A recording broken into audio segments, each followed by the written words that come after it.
जय हिंद दोस्तों। 8th पे कमीशन की किसी भी डिस्कशन में एक बात का जिक्र जरूर आता है और वो है फिटमेंट फैक्टर। आज के वीडियो में हम जानेंगे कि ये फिटमेंट फैक्टर क्या है। तो दोस्तों, फिटमेंट फैक्टर एक ऐसा फॉर्मूला है जो हर पे कमीशन यूज करती है नई सैलरी कैलकुलेट करने के लिए। इसका सिंपल अर्थ है कि पुरानी बेसिक पे को एक फिक्स नंबर से गुणा करके नई बेसिक पे तय की जाती है। 7th पे कमीशन में ये फिटमेंट फैक्टर फिक्स हुआ था 2.57। इसका अर्थ है अगर किसी की बेसिक पे पहले 10,000 रुपए थी तो 7th पे कमीशन के बाद वो 10,000 गुणा 2.57 यानी 25,700 रुपए 25,700 रुपीज हो गई। इंपॉर्टेंट बात यह है कि फिटमेंट फैक्टर का असर सिर्फ बेसिक सैलरी पर ही नहीं बल्कि मिलिट्री सर्विस पे, एचआरए, पेंशन और दूसरे अलाउंसेस पर भी डायरेक्टली पड़ता है और इसीलिए हम सबके लिए ये फिटमेंट फैक्टर बहुत इंपॉर्टेंट है। तो चलिए देखते हैं कि पिछली जितनी भी पे कमीशंस हुई हैं उनको मद्देनजर रखते हुए 8th पे कमीशन से किस फिटमेंट फैक्टर की उम्मीद की जा सकती है। उम्मीद शब्द पर विशेष ध्यान दीजिए। श्योर कोई नहीं हो सकता। हाँ, एक बात के बारे में हम सब श्योर हो सकते हैं और वो है कि आज तक जितनी भी पे कमीशंस आई हैं उनमें पे और पेंशन में कितनी बढ़ोतरी हुई है। तो उस बढ़ोतरी को आप अब अपनी स्क्रीन पर देख सकते हैं। तो जैसा कि आप देख रहे हैं, आज तक जितनी भी पे कमीशंस आई हैं उनमें हमें मैक्सिमम बढ़ोतरी मिली है 6th पे कमीशन में जो कि थी 54% और मिनिमम बढ़ोतरी मिली है 2nd और 7th पे कमीशन में जो कि है 14%। तो ये था पिछली पे कमीशंस का डेटा। आगे बढ़ने से पहले मेरी ओर से एक रिक्वेस्ट, अगर आपको ये वीडियो पसंद आता है तो मेरे चैनल को सब्सक्राइब कीजिए और वीडियो को लाइक और हाइप कीजिए। अगर आप लाइक बटन के बाद हाइप बटन पर भी क्लिक करते हैं तो YouTube मेरे वीडियोस और लोगों के पास भी भेजेगा। Thank you for your help. Great, चलिए अब देखते हैं कि 7th पे कमीशन का फिटमेंट फैक्टर क्या था और पे कमीशन ने उस फिटमेंट फैक्टर को यूज करके हमारी नई पे कैसे कैलकुलेट की। तो 7th पे कमीशन के पे मैट्रिक्स को आप अब अपनी स्क्रीन पर देख सकते हैं।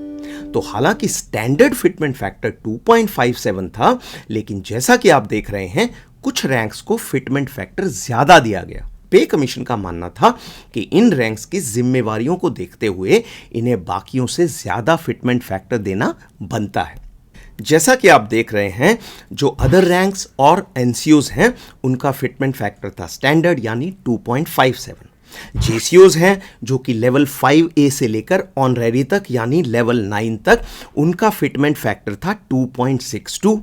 उसके बाद जो जूनियर ऑफिसर्स हैं यानी लेफ्टिनेंट, कैप्टन और मेजर जो ज्यादा भागा दौड़ी करते हैं और जो फील्ड में ज्यादा रहते हैं उन्हें भी पे कमीशन ने ज्यादा फिटमेंट फैक्टर दिया यानी 2.67। उसके बाद जो लेफ्टिनेंट कर्नल, कर्नल और ब्रिगेडियर हैं उनको फिर से स्टैंडर्ड दिया गया 2.57 और अंत में मेजर जनरल एंड अबव का फिटमेंट फैक्टर ज्यादा था, पर इसका कारण अलग था। इसका कारण यह था कि मेजर जनरल और उनसे सीनियर ऑफिसर्स को मिलिट्री सर्विस पे ऑथराइज नहीं है, तो इसलिए पे कमीशन ने सही समझा कि उनका फिटमेंट फैक्टर ज्यादा होना चाहिए।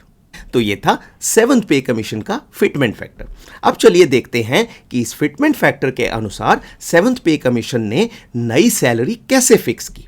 तो उसके लिए आपको गणित की नोटबुक दिखाता हूं और ये आ गई गणित की नोटबुक आपकी स्क्रीन पर। और ये कैलकुलेशन शीट है सिपाही थापा की जो कि 31 दिसंबर 2015 को जूनियर मोस्ट सिपाही था और 6th पे कमीशन के मैट्रिक्स के अनुसार उसकी बेसिक पे उस समय थी 6,460 रुपए और उसकी ग्रेड पे थी 2,000 रुपए। ये ग्रेड पे 6th पे कमीशन और उससे पहले होती थी। 7th पे कमीशन के बाद इस ग्रेड पे को भी बेसिक पे के अंदर मर्ज कर दिया गया। तो आजकल आपको ये ग्रेड पे देखने नहीं मिलेगी। तो 6th पे कमीशन के समय सिपाही थापा की बेसिक पे 6,460 रुपए, ग्रेड पे 2,000 रुपए, एमएसपी भी 2,000 रुपए, तो टोटल उसकी पे इन तीनों को जोड़ के आ गई 10,660 रुपए यानी 10,460 रुपीज। और 1 जनवरी 2016 को डीए था 125%। तो डीए का अमाउंट उसे क्या मिल रहा था? वो मिल रहा था 10,460 गुणा 125% यानी कि 13,075 रुपए। तो उसकी टोटल सैलरी जो थी उसको निकालने के लिए हमने उसकी पे और डीए को जोड़ दिया, तो उसकी टोटल सैलरी आ गई 23,535 रुपए, 23,535 रुपीज। अब सेवंथ पे कमीशन ने क्या किया, जैसा कि मैंने राइट हैंड टेबल में दिखाया है, ग्रीन सेल में फिटमेंट फैक्टर था 2.57। तो इसे कैसे इस्तेमाल किया गया कैलकुलेशन के लिए थापा की सैलरी को, तो सेवंथ पे कमीशन ने 6,460 और 2,000 ग्रेड पे और बेसिक पे को जोड़ दिया, जो आ गया 8,460। अब इस 8,460 को उन्होंने गुणा कर दिया 2.57 से, और वो आ गई थापा की नई बेसिक पे, यानी 21,700 रुपए। तो जब आप सेवंथ पे कमीशन का पे मैट्रिक्स देखेंगे तो उसमें लेवल 3 में सबसे ऊपर आपको 21,700 रुपए ही दिखेगा। उसके नीचे चलते हैं, ग्रेड पे जैसे कि मैंने बताया बेसिक पे में मर्ज हो गई तो grade pay 0, MSP military service पे, इसके लिए भी जो 2000 था उसे 2.57 से मल्टीप्लाई किया गया, आंसर आया 5,140, 5,140 रुपए। तो उसको राउंड ऑफ कर दिया गया और उसे कर दिया गया 5,200 रुपीज। तो टोटल हो गई बेसिक प्लस एमएसपी 26,900 रुपए। उसके नीचे चलते हैं, डीए जैसे आप सबको पता है पे कमीशन के बाद बेसिक में मर्ज हो जाता है, तो डीए हो गया 0। तो थापा की टोटल पे सेवंथ पे कमीशन के बाद आ गई 26,900 रुपए, और उसकी बढ़ोतरी निकालने के लिए हमने उसकी नई सैलरी में से पुरानी सैलरी को माइनस कर दिया, तो वो बढ़ोतरी आ गई 3,365 रुपीज। तो परसेंटेज टर्म्स में ये कितनी हो गई, वो हो गई 14.3%। तो मोटा मोटा सेवंथ पे कमीशन में सभी की टोटल सैलरी में 14.3% की बढ़ोतरी हुई थी। थोड़ा बहुत ऊपर नीचे हो सकता है, जैसे जेसीओ साहिबान हैं उनको फिटमेंट फैक्टर थोड़ा ज़्यादा मिला तो हो सकता है 15 साढ़े 15% हो। इसी तरह लेफ्टिनेंट टू मेजर का भी 15 से साढ़े 15% इंक्रीज हुआ था, पर बाकी जो स्टैंडर्ड फिटमेंट फैक्टर था 2.57, उसके हिसाब से सभी की सैलरी जो है वो 14.3% बढ़ी थी। तो ये था कि सेवंथ पे कमीशन ने हमारी नई सैलरी कैसे कैलकुलेट की थी। अब इसी को मद्देनजर रखते हुए चलिए अगली शीट में चलते हैं और देखते हैं कि एट्थ पे कमीशन यही कैलकुलेशन कैसे करेगी। तो ये आ गई सिपाही शिंदे की शीट, जो कि 31 दिसंबर 2025 को इंडियन आर्मी का जूनियर मोस्ट सिपाही है, और उसकी बेसिक पे है 21,700 रुपए, जो कि सिपाही थापा की थी। थापा साहब तो अभी सीनियर हो गए, 10 साल हो गए उनको, तो अभी शिंदे का एग्जाम्पल हम ले रहे हैं। तो पहले कॉलम को देखते हैं जिसके ऊपर मैंने लिखा है 7th सीपीसी। तो उसमें शिंदे की बेसिक पे है 21,700 रुपए, मिलिट्री सर्विस पे है 5,200 रुपीज। तो उसकी टोटल पे हो गई बेसिक और एमएसपी को मिलाकर 26,900 रुपए, 26,900 रुपीज। अभी डीए के सामने मैंने दिखाया है 61%। वो क्यों दिखाया है, क्योंकि जैसे आपको पता है आज की डेट में हमारा डीए है 55%, और अभी 2 बार बढ़ोतरी होनी है, 1 जुलाई और 1 जनवरी 2026 को। तो अगर दोनों बार हमारा डीए 3% बढ़ता है तो डीए बढ़कर हो जाएगा 61%, जिसको 8th पे कमीशन कंसिडर करेगी नए फिटमेंट फैक्टर को कैलकुलेट करने के लिए। तो वो 61% मैंने यहां लिख दिया है। तो डीए अमाउंट आ गया टोटल पे गुणा डीए, यानी 26,900 गुणा 61%, तो वो आ गया 16,409 रुपए। तो सिपाही शिंदे की टोटल सैलरी आज की डेट में हो गई, जिसके लिए हमने उसकी पे और डीए को जोड़ दिया है, तो वो आ गई 43,309 रुपीज़, 43,309 रुपए। तो ये आ गई शिंदे की 31 दिसंबर 2025 की सैलरी। और अब जो है देखते हैं अगले कॉलम में कि 8th पे कमीशन उसकी कैसे कैलकुलेट करेगी पे को, जो कि हो जाएगी उसकी 1 जनवरी 2026 को। और इसके लिए मैंने ये माना है कि फिटमेंट फैक्टर 1.96 होगा मैक्सिमम। अब जैसा कि मैंने कहा कोई भी श्योर नहीं हो सकता, पर कैलकुलेशन के लिए आपको मैं 1.96 से दिखा रहा हूं, वरना ये कैलकुलेटर जो है ये गणित की नोटबुक मैंने डिस्क्रिप्शन में डाल दी है, आपका जो भी मन करे उसको इसके अंदर आप डाल सकते हैं, और ये आपको दिखा देगा कि आपकी 8th पे कमीशन के बाद सैलरी कितनी होने वाली है। बहरहाल अभी हम 1.96 के हिसाब से देखते हैं। तो 8th पे कमीशन में बेसिक पे जो है उसको निकालने के लिए पे कमीशन 21,700 को 1.96 से गुणा कर देगी। तो तो वो आ जाएगा 42,500 रुपीज़।